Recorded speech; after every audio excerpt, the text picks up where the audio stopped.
Buyers, Renters, and Freeloaders, Turning Revolving-Door Romance into Lasting Love by Willard F. Harley, Jr.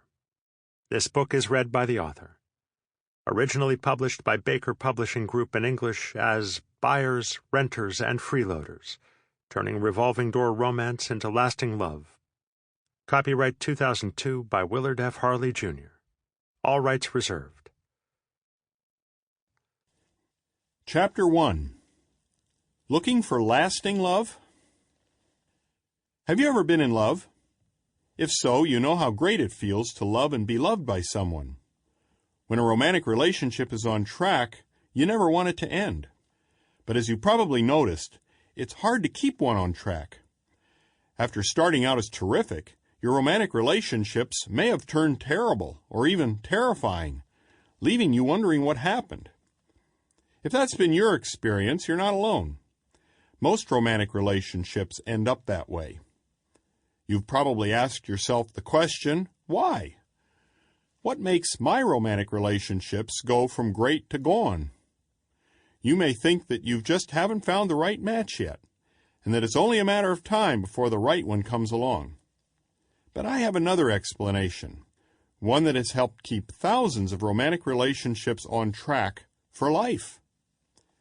If you've come to a point where you're tired of revolving door romance and want to create one romantic relationship that remains passionate and fulfilling for the rest of your life, this book is definitely for you. But even if you're not quite to that point, this book will help you understand the ups and downs of your current romantic relationship and help you accurately predict its future. Before we go any further, let's define the most important term used in this book: romantic relationship. A romantic relationship consists of two people in love who meet each other's emotional needs for intimacy. My definition is admittedly narrow. Some people may believe that they're in a romantic relationship, yet they're not in love with each other. Others may feel that a romantic relationship doesn't have to meet their emotional needs for intimacy. But from my perspective, people are not in a truly romantic relationship unless they're in love and meet each other's needs for intimacy.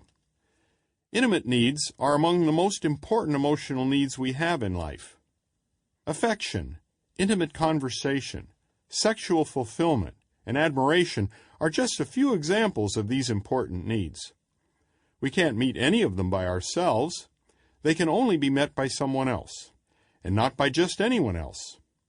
Only someone we love and who loves us can meet these needs in a way that is completely fulfilling. In other words, we're wired to be in a romantic relationship, and when we're not, we feel that something's missing. That's why we find a romantic relationship so compelling. We need it. Over the years, I've written several books that explain how intimate emotional needs should be met in a romantic relationship. The most popular of these books is His Needs, Her Needs, where I show couples how they can identify each other's intimate needs and then become experts at meeting them. If you're not sure how to meet someone's intimate emotional needs in a romantic relationship, you'll find that book valuable reading. In this book, however, I'll assume that you already know how to meet emotional needs in a relationship with someone you love who also loves you. What may still be a mystery to you, though, is how to keep a great romantic relationship from turning into a disaster. If you could figure that out, your revolving door romances would finally end. You could stop wasting your time and energy replacing one disappointing relationship with another. You'd finally have that one that would last a lifetime. I've been married to my wife, Joyce, for 40 years, and our love for each other is as strong and passionate today as it was when we first married. In the beginning, I really didn't know what made our relationship work so well. I had to spend a few years counseling those whose relationships were failing before I was able to clearly see what Joyce and I did, and still do, that made and kept us such passionate lovers. Now, as I look back on the rocky beginnings of our dating relationship, it all makes sense to me. But back then, my relationships with Joyce and everyone else I dated seemed like a frightening roller coaster ride where I had no control. Dumb luck seemed to rule. How else could someone be crazy about me one day and loathe me the next? Sample complete. Ready to continue?